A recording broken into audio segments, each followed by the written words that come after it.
Sino po ba ang mag-aakala na ang doktor na kilalang kilala na nilalapitan natin para turuan tayo kung ano ang dapat gawin pag tayo may sakit, kung anong dapat nating iwasan na pagkain para hindi tayo magkasakit. Ang siya ngayon may sakit at may pinagdadaanan, si Dr. Willie Ong. Siya po ang sinasabing bagong karelasyon ni Miss Chris Aquino, si Dr. Michael Padlan ng Makati Medical Center.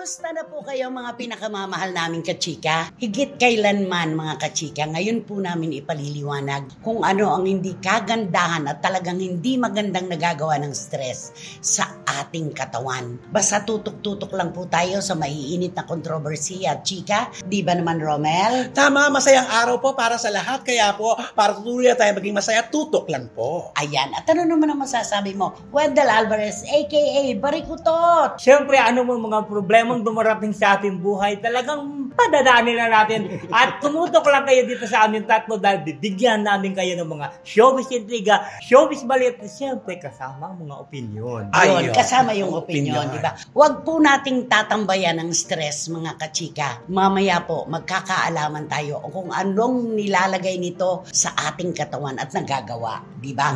Kaya dyan lamang po kayo dito sa ating inaangking programa, inyo at amin, at ito po ang Showbiz Now! Maraming salamat po. Ayan, ito yung patunay na walang sinasanto ang cancer. No? Sino po ba ang mag-aakala na ang doktor na kilalang kilala na nilalapitan natin para turuan tayo kung ano ang dapat gawin pag tayo may sakit, kung anong dapat nating iwasan na pagkain para hindi tayo magkasakit. Ang siya ngayon may sakit at may pinagdadaanan, si Dr. Willie Ong. Nakakalungkot, Romel. Ang doktor ng bayan. Naku, paano na ngayon yan? Samantalang siya ang nagpapalakas sa ating lahat. Hindi mo na kailangan pumunta muna sa ospital, sa kundi makinig ka lang at mayroon kang matututunan. Oo, totoo yan.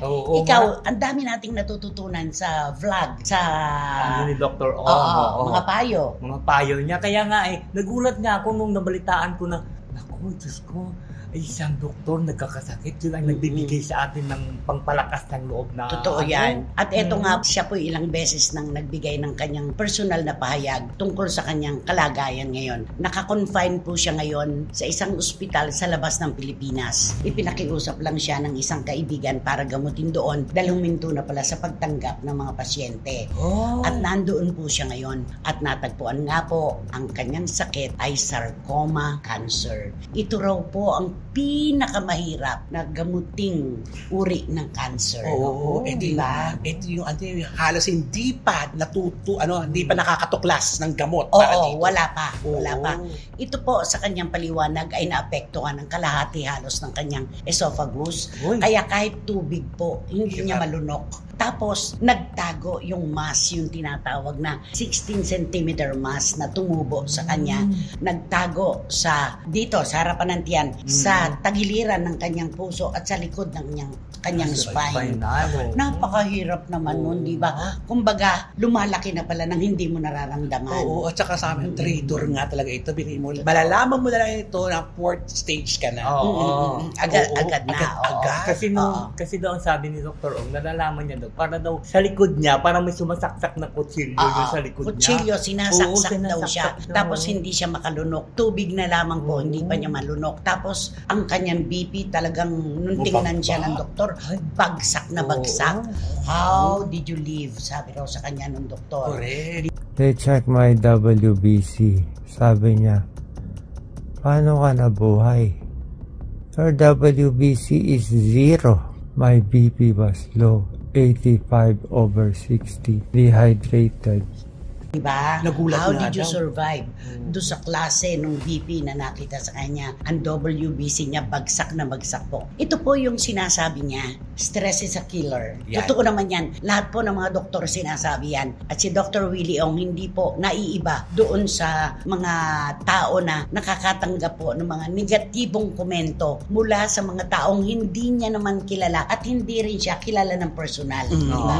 Ang kanyang payo, wag po kayong magbabasa magbasa ng mga negative comments dahil maaapektuhan kayo. Anong masasabi mo doon? Ako, magmula ngayon ay isang patotoo na naman ito. Ito na, living na nagpapatotoo sa atin na talagang ang stress. Kaya yung mga bashing, naku, dead makayo dyan. Siguro, mas ligtas ako dyan dahil wala akong social media account. Alam mo, tama ang decision mo mula noon pa. Marami ngayon na kaibigan ko nagsasabi na nung unang Cristinelli, sinisisi ka namin, baka mahuli ka sa balita. Pero may paraan po kasi para makarating sa akin ang mga kwento tungkol sa mga artista. Pero ngayon, sinasaluduhan nila ako. You really did the right decision. Kasi hindi mo nababasa yung mga bira sa'yo. Yung kung ano-ano mga salita na alam mo namang hindi totoo.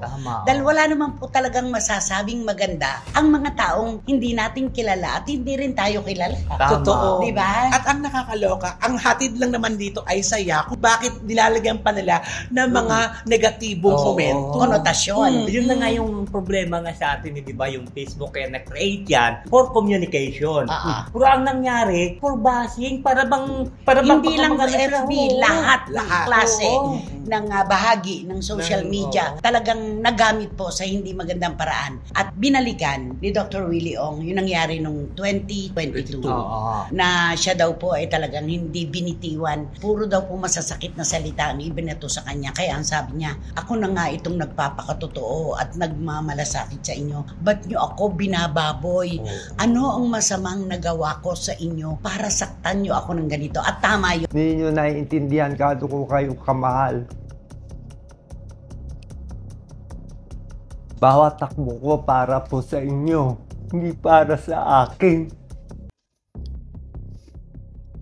Unang campaign ko, wala akong gastos kahit na pangalawa, wala akong gastos, wala akong niloko, wala akong inaway. Anong ginawa nyo? Binas nyo na ako ng binas. Sumaba sobrang loob ko. Doon sa panahon ng rejection. Kasi rejection na tinatawag yan di ba? Ang nabubuntunan talaga ang ating kalusugan, ang apektado, di ba? Na hindi natin alam. Akala lang natin okay lang, pero tinatanim natin kasi sa utak natin yung masakit kaya pumapasok sa puso. Dumidiretso yan hanggang negative thoughts, di ba?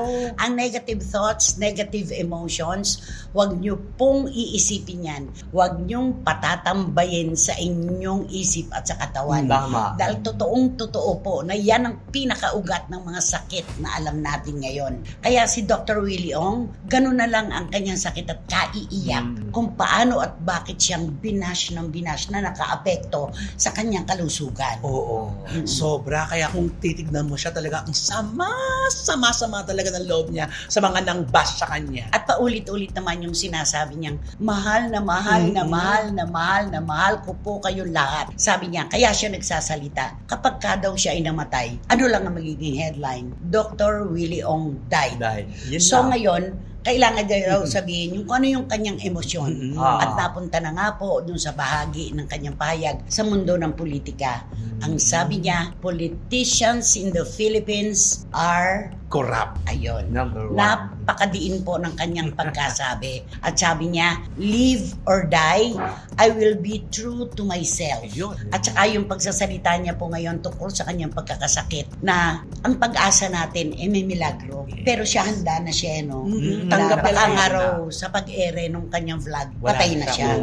Wala na siya. Pero sabi niya, I owe it to the Filipino people na minahal niya, pinagmalasakitan niya, at talagang ibinigay niya ang lahat. Yung kanyang mga ginagawang pagpapayo, hindi po ba laking pasasalamat ng mga tumatawag at nagtatanong, sumusulat sa correct. kanya? Isang pagmamalasakit yun sa kababayan na walang kapalit, walang bayad, kundi puso ang puhunan ni Doc Willie sa ginagawa niyang ito. At ngayon ay sumasailalim po siya sa chemotherapy. At sabi nga niya, hindi niya alam kung gaano kasakit, hindi niya alam paano ipaliwanag. Para siyang sinasaksak ng paulit-ulit sa kanyang likod. Tapos nakita ko yung uminom siya ng tubig. Oo, yung uminom siya. Parang lagok lang ganun. Gumaganon siya. At ang lasa daw po niya ngayon sa lahat ng pagkain ay metal. All these foods, they taste like metal. This watermelon for you tastes ordinary, but for me,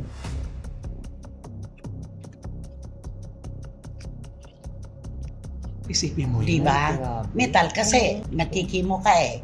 Di ba? Wala po talagang sinisino ang sakit, ano? Lalo na ang cancer. Mayaman ka, kapuspalad ka, lahat po tayo ay dadapuan yan kung hindi po tayo talaga mag-iingat sa ating kalusugan. Pero paano mo sasabihin na hindi iningatan ni Dr. Willie Ong ang kanyang katawan? Ay, siyempre maingat talaga siya kasi doktor siya. Siya ang niya nakakaalam. Oo, alam niya ang gagawin niya. Oo. Kaya siguro talagang ano na yun eh. Kung sa ano pa eh, panahon na, di ba? Na para bang dumating na talaga sa buhay niyang ganun. Ang tingin ko dyan, kung hindi siya pumasok sa politika, Oo. hindi siya na-trigger sa Alam mo, Romel, yung politika talaga, yung rejection nga na tinatawag natin, alam natin na napakatindi. Kasi nung panahon na kumandidato siyang vice-presidente, katambal si Yorme Isko Moreno, ang dami kasi nagsasabi na inilaglag siya. May mga ganyan. May mga ganyang usapin. Sila ang magka-partner, pero pumareha din si Yorme Isko kay VP Sara Duterte. Kaya nagkaroon ng isa. Di ba? Totoo. Pero hindi naman po siguro hihilingin ng sino man na magkasakit ang kanyang kapartner dahil sa kanyang ginawa. At nag-usap na yata sila, no? At kinumusta na niya na magpalakas ka, magpagaling ka. Nag-usap na sila. At wala po sigurong sino man sa atin ang hihiling o magwe-wish ng masama sa ating kapwa. Yun. Si Doc Willie nagsabi na God sent this kind of disease sa akin para maging pangmulat sa ating mga kababayan. Ang galing, di ba? Sa kabila ng sakit na nararamdaman niya, gusto niya pa tayong mamulat kung ano talaga, kung saan, paano, at kailan. Yun eh. I owe it to the Filipino people. Sa aking mga kababayan, wala tayong healthcare. Kasi sabi nga po niya, ang mga politiko dito sa Pilipinas ay puro korap. Kaya ang healthcare ay bagsak na bagsak. Buti nga raw po siya at meron pa siyang kaunting perang na itatabi. Siyempre, nagpakumbaba siya. Hindi naman kaunti. Talagang maganda ang buhay ni na Doc Willie at Dr. Aliza, di ba? At may mga tumutulong na mga kaibigan sa kanya. Paano raw po ang mga kababayan natin na may sakit din at nararatay sa ospital na basta na lamang namamatay dahil kapos sa pampagamot. Mamamatay na lang, di ba? Sabi niya. Yun talaga ang pinanghihinayangan niya para sa ating lahat. Kasi siya sana ang magmumulat sa atin na kinakailangan na natin ng healthcare. Kaya lang, hindi siya pinalad at hindi siya binigyan ng pagkakataon mag-servisyo. Oo. Katulad nung sinabi natin kay Chris Aquino, ang himala naman ay nagaganap araw-araw. No? Marami pong bagay na mahirap ipaliwanag sa mundong ito. Ang akala natin wala ng pag-asa, pero meron pa pala. Ang akala natin katapusan na, pero may pagpapatuloy pa pala. May liwanag pa rin. Kaya ang dami-dami pong humihiling ng panalangin ngayon para kay Dr. Willie Ong at ang dami nagpapasalamat. Niligtas niyo po kami sa aming karamdaman. Hiling namin sa Diyos bilang pagbabalik ng pasasalamat. Kayo naman ang maligtas ngayon. Diba? Nakakalungkot na wala talagang pinipiling sino man ang cancer. Correct. Lalo itong sarcoma cancer na pinakamahirap daw po itong pagalingin. At wala pang naiimbentong gamot talaga para ito ay masugpo. Diba? Nakakalungkot. Kaya pala, nung si Chris Aquino ay nagpo-post ng kanyang mga sakit dahil sa AI, hinahanap ko siya, si Dr. Willie Ong.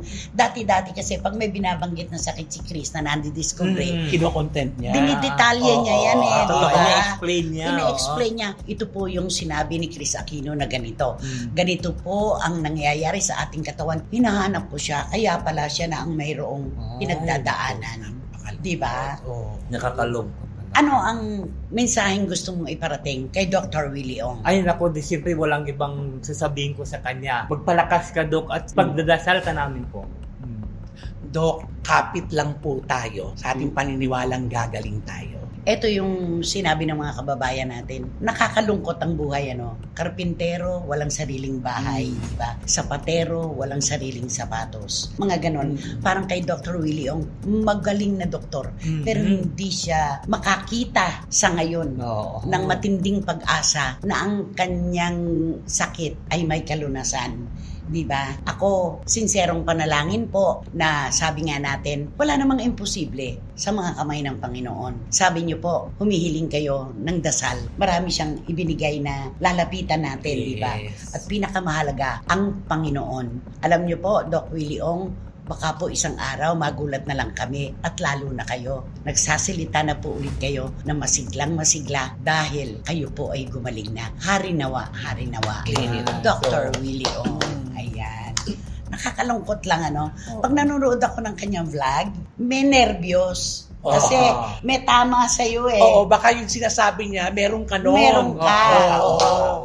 Diba yung may nervyos pero patuloy mo siyang sinusubaybayan dahil gusto mong matuto kung ano ang pwede at mga bawal. Correct. Ngayon, wala na si Dr. Willie Ong, hindi ko na napapanood ng dire-diretso. Paano pa kung madadagdagan ng kaalaman? Totoo. Makakapanghinayang. Mag-iingat po tayong lahat, mga kachika. At basta, manalangin po tayo na ang mga ganitong kalagayan ay malampasan natin. Ayun yon. Okay, so eto naman. Dito tayo sa isang Doktor ulit. Dr. Ben. Oo. Pero kakaiba ang kanyang sitwasyon. Siya po ang sinasabing bagong karelasyon ni Miss Chris Aquino, si Dr. Michael Padlan ng Makati Medical Center. Tama yung sinabi ni Chris, sa Makati. Tama. Ang sabi natin nun, baka St. Luke's. sabi nyo. Tagig yun. Diba? MMC pala. Makati Medical Center talaga ang sinabi niya nung una. Ayan. At siya po yung katabi ni Chris sa eroplano. Yun na. Habang pauwi ng Pilipinas, na malaki po ang pagkakahawig kay Ariel Rivera. Oo. Pero alam mo, isang kaibigang nakausap ko ang nagsabi sa akin, hindi siya kahawig ni Ariel Rivera. Hindi daw. Malayo. Ang tawag po sa kanya sa Makati Med ay MGM. Matangkad, guwapo, mabait. Oo, mabait siya. MGM pala ang tawag sa kanya. At sikat na sikat daw ito Sikat to. sa hospital na yun. Talagang marami daw talagang pasyente daw talaga ito. Alam mo, yung mga medical mission, isa siya sa mga tumutulong po sa ating mga kababayan ng walang anumang kapalit, walang kabayaran. Medical mission, lagi siya. At siya po ay nagtutuli ng mga kabataang Pilipino kapag bakasyon. Kahit hindi po bakasyon. May kaibigan ako, siya ang tumuli. Napakagaan daw po ng kamay. Sana yung kamay na yan na napakagaan ay makuha ni Chris Aquino para siya ay gumaling agad-agad. Di ba? Isang surgeon ito si Dr. Michael Padlan. Kaya nga, napakagaan ng kamay sa operasyon. At saka, sabi nga ng kaibigan ko, yung anak ko, pinagmamalaki niya ngayon. parang ano daw, uy, yung boyfriend ni Chris Aquino, siya ang tumuli sa akin. Si Dr. Michael Padlan. Alam mo, iba naman dalhin talaga pag na-link ang pangalan mo kay Chris Aquino. Iba yun. Iba. Hari nawa lamang na sana wag mabash. Sana wag kakitaan ng negatibong konotasyon ang kanilang relasyon. No? Kaya nga, sana maging maayos, di ba? At saka talagang, eto dapat talaga ang partner ni Chris para tungkol sa karamdaman niya, madaling maiibsan yung mga dinadaing niya. Tatawid. Oo. Tatawid. Magiging daluyan ang kanyang pag-asa. Meron pang nag-post ng, pumasok ka sa kuweba ng mga leon. Kasi nga, yung mga bashers, di ba? Hindi natin alam kung ano ang magiging reaksyon dito sa pagkakaroon ng relasyon ni Chris Aquino at Dr. Michael Padlan. Pero alam niyo po, may sakit po si Chris Aquino. Oo, totoo yun. Tulad ni Dr. Willie Ong, wag na sana siyang magpakadalubhasa pa at pagtutok sa mundo ng politika. Dahil dagdag stress po yan, Doc Willie. Si Chris naman, may mga pumapansin. May sakit ka na nga, love life pa, inaasikaso mo. Kapag tayo po ay may sakit, ano po ang gusto natin? Hindi ba? Maging masaya. Kasiyahan. Diba? Kalimutan nyo yung sakit. Inspirasyon. Bakit po natin ipagkakait yun kay Chris Aquino? Kung sa palagay niya, bukod sa mga gamot na kanyang iniinom, ay makakadagdag ng maagang paggaling. Si Dr. Michael Padlan. Diba? Ang kinakatakot kaya, lumabas na ang pangalan. Siyempre, marami na ngayong kapribaduhan. Marami nang maghahanap ngayon sa doktor na yan. At siyempre, may sangasangang kwento na naman yan. Palagay ko nga, yung ibang mga nanay na Pilipina talaga, kahit hindi naman ipatutuloy yung mga anak, baka hanapin si Dr. Michael Padlan, makita lang siya ng harapan. Diba? Pero alam mo, malaking impact ito kay Dr. Padlan na ito. Oo naman. Pagka binanggit ang kaya lang, tataas ang premium niya. Magaling siyang doktor. Magaling na siya. Hindi niya kailangan ng isang Chris Aquino para siya ay hangaan ng mga kapwa natin Pilipino sa kanyang linya, sa kanyang hanay. Pero malaking bagay para sa kanya yung Chris Aquinong pangalan. Ay, oo. Diba? Dahil kay Chris Aquino, kung siya magaling doktor, pwede na magtayo ng ospital, pangalan niya. Dr. Michael Padlan. Ito kayo naman. Ibig mo sabihin, porke kay Chris Aquino, si Dr. Michael Padlan, tataas ang premium. Kung sumisingil siya ng 1,000 per check-up, gagawin 3,000 dahil kay Chris Aquino. Mali naman yun. Oo. Ang ibig ko sabihin, tataas ang premium, lalong dadami ang pasyente. Lalong makikilala siya. Kasi po, lalo sa pitilahan doon sa Makati Med. Baka nga ikaw pumila na rin eh. Ay, oo nga. Magpapaano ka? MGM, matangkad, guwapo, mabait. Ang pinakamahalaga doon, yung mabait. Sana itong si Dr. Michael Padlan ay huwag matulad sa mga nakaraang karelasyon ni Chris Aquino na hindi kagandahan ang naging kulay ng kanilang paghihiwalay. At huwag nating isipin yung paghihiwalay. Sana magpatuloy. Dito tayo kasalukuyan, maging masaya sila. Yun na yun. Hindi ba si Chris, marami siyang kailangang gamot, marami siyang kailangang ipa-check up, meron pa siyang 2 hindi pa nakikita pa na nakaungaw, di ba? 6 yung kanyang AI, ngayon, kondisyon. Siguro ang sarap nga yung ang boyfriend mo ay doktor. What will I do with this? Gaganunin niya. Ay, papayo naman, itong gamot na ito ay para sa ganito at ganyan. You need to undergo this one. Kasi doktor siya eh. Yan ang kanyang espesyalisasyon. Kaya hindi magdududa si Chris Aquino. Di ba? Ang dali niyang magtanong at makarelate. Ayun naman. At saka parang napakasarap aalagaan ka lalong may kasamang puso. Di ba? Oo, kasi di ba pagka binibigyan ka ng gamot, di ba? Kampante ka. Ito yan. Alam mo, parang pagluluto, naalala ko na naman yung pelikula ni Claudine at saka ni Aga. Yung pagluluto ni Dante Rivero ng Laing Bicol. Ang pagluluto, sabi niya, karap na pala niya yung anak niya na nawawala. Sorry po, magkukwento lang kami. Maliit lang po ito. Saglit lang to. Ang pagluluto ng Laing Bicol, pare-pareho ng proseso yan. Pare-pareho kami ng atake. Kaya lang ako, kapag hinahalo ko na ang iniluluto kong laing, nasa puso ko at sa isip ko, ang anak kong gusto ko nang makita. Yun na. Diba? Yun yun. Kaya kapag may puso po, anything, kahit ano po na ginagawa natin, kapag may puso, panalong-panalo. Tatawid talaga sa ating lahat. Yes, oo. Anong kanta mo para kay Chris at kay Dr. Michael Padlan? Naku, di kakantahan ko sila ng Bakit Ngayon Ka Lang? Sige. Sige. Kami na naman. Mag-uumpisa ka, mali pa nga ang tono. Bakit ngayon ka lang? Ayun. Bakit ngayon kung ikaw na nga kumanta. Bakit ngayon ka lang?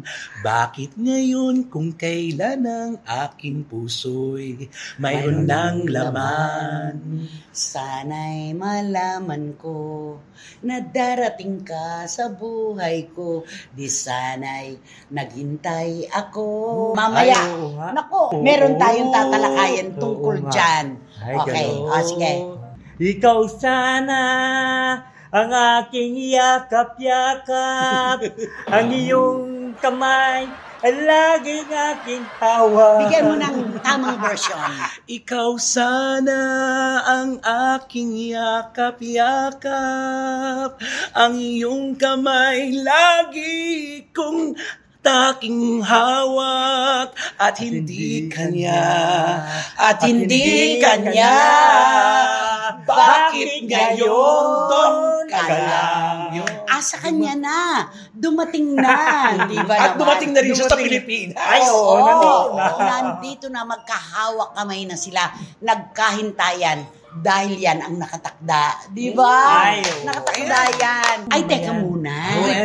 Bago tayo ng BI natin, meron pong isang anak-anakan ako na taga Cebu na napakatagal na panahon ko na pong hinahanap. Pero bigla na lang siyang nawala ng komunikasyon sa akin. Nasa New York na pala siya ngayon at hindi po nakaliligtas ang bawat episode ng SNN para sa kanya. Ernie, Chok, Enad. Mahal natin si Ernie. Di ba? Siya yung unang nagdala sa amin sa ituktok ng bundok ng Cebu para dun kami i-dinner. Ernie, anak, mag-iingat ka palagi. Maraming salamat sa suporta at pagmamahal. Chok, ingat! Sino ba kasi yan? Sino ba yan? Sino nga ba yan? Sino ba yan? Okay, kanino to? At ito na nga ang ating blind item for today's video. Oy. Ang blind item natin ay isang lalaki.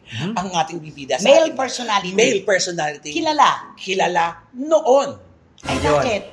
Bumusyaw na ang karera? Wala na Ay, siya. walay na. Nakikita mo ba siya? Oo nga. Oo. walay na. Marami naghahanap. Pero nakakapanghinayang kasi nabigyan na ito ng chance para makilala at maipakita niya ang kanyang kagalingan sa larangan ng kanyang Alam mo, magaling siya. aktal. Kaya niya Diba akong sabi ko? pahalakakin. Ay, oo. Dun nga Lalo ako. pag naglilitaan niya siya ng mahabang-mahabang English na walang kapararawan. Yes. Diba? Ang galing-galing niya. Tama, Oo. oo. Kaya lang nga, nasayang.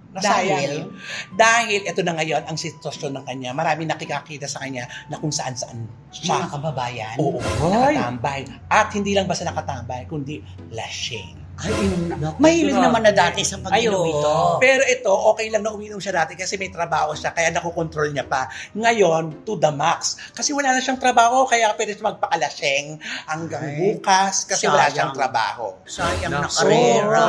Sayang na aktor. Ang Kung- galing pa naman niya. Kung hindi mo to kilala, talagang namang nuknukan kang mayayabangan sa kanya. Kasi sa kanyang pananalita at saka sa kanyang mga gesture, talagang akala mo mayaman. Mayaman. At mayaman. Oo. Mayabang at mayaman. Mayaman maasta. Pero yung sinabi natin mayaman at mayabang, naku, tanggalin mo yung mayaman, naging mayabang na lang ang natira.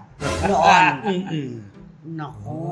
Nakakalungkot Hinayang lang, naman ako. sayang. Di ba kumandidato dati ito? Eto pa, yung pagkakandidatong yan. Oh. Hindi naman siya doon, alam mo yun, hindi naman siya doon residente. Oo, sa probinsyang yon. Oo, pero sumasabak siya ng laban lang. Dahil believe siya sa sarili niya na kilala siya. Pwede siyang nagbabakas sakali na Popular. maapil ako dito, popular ako.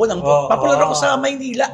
Baka dito, makilala Okay. ako. Eto Bakit lang. ang swerte niya doon? no? To make the long story short, Ay, Ay, bigyan mo naman kami ng ng clue. ang clue niyan ay, hindi ko na siya nakikita talaga. oo. Kakantaan ko na siya siguro. Ng ano? The long, The long and winding road. Dun, dun. To the... Beatles. Oo. Ikaw. The long and winding road. Bigyan mo Yes, kami ng clue. Basta yung kanyang kasi yung kanyang pangalan, yung kasunod na pangalan niya, may street na sa amin ng Ay. pangalan ganun Alin? Yung kasunod na pangalan niya. At saka merong ginagano ng mga babae sa Mindanao. may- Malong. Malong. Oo, Diba? totoo. Ano pa, Oo yung nga. sa inyo, ba't di mo mabanggit yung street nyo? Ako, sinabi ko yung Malong. Hindi, doon sa amin kasi pag sinasabi, saan po pwedeng bumili ng masarap at mainit na hot pandesal? Sabihin natin, ay doon po, sa may Mejia Street po, nandun yung pinakadulo. Miya. Miya. Malong, Miya. Hindi pa natin sabihin na Pangalanan na. Nakakapanghinayang kasi magaling siyang komedyante. Yes. At kinakitaan talaga ng husay. Pero sa pag-aalaga talaga. Ay, oo nga. Pag hindi mo minahal ang iyong karera, hindi ka rin mamahalin pabalik. Oo, tsaka maraming nakaka-misinterpret sa kanya. Yun eh. Tama. Di ba meron siyang magic sa tenga? Oo. Ba't para meron yatang na. hindi yata umepekt? Oo. Di ba? Nako, mga ka-SNNers, kayo pa ba? Sus Mariosep, isang salita pa lang, nasasapul nyo na kung sino to. Ang bilis lang. Wala na po ngayong mauupo sa row 4 na katabi ang mabahong basurahan at Walang ventilador. yan na yun. Kaya naman, mag-subscribe na po kayo, mag-like, mag-share, at pakisama na rin po ang Romel Chica Vlog. Salamat Congrats! po. O ayan, lingon. Wala kayong dapat gawin kundi i-hit nyo lang yung bell para magkaroon kayo ng notification, makatanggap kayo ng mga bagong upload na videos ng SNN. Okay. At ang lagi kong sinasabi sa inyo na please, don't skip at supportahan nyo naman ang aming Showbiz Now na official ito yung aming TikTok. The long Long and winding road choo-choo. to the year. Ayan. So, mga kachika, Muli po, maraming salamat sa ating pagtitipan na ito. At alam po namin, sigurado po, yung stress na nagiging dahilan ng ating pagkakasakit ay matututo na tayong iwasan ngayon. Di ba? Siyempre, nasaan po kami kung wala kayo? Salamat po sa inyong suporta at pagmamahal. Hanggang sa muli, inyo po ang programang ito at amin. At ito ang Showbiz Now! Bakit ngayon ka lang? Bakit Ngayon, kung kailan Halika na.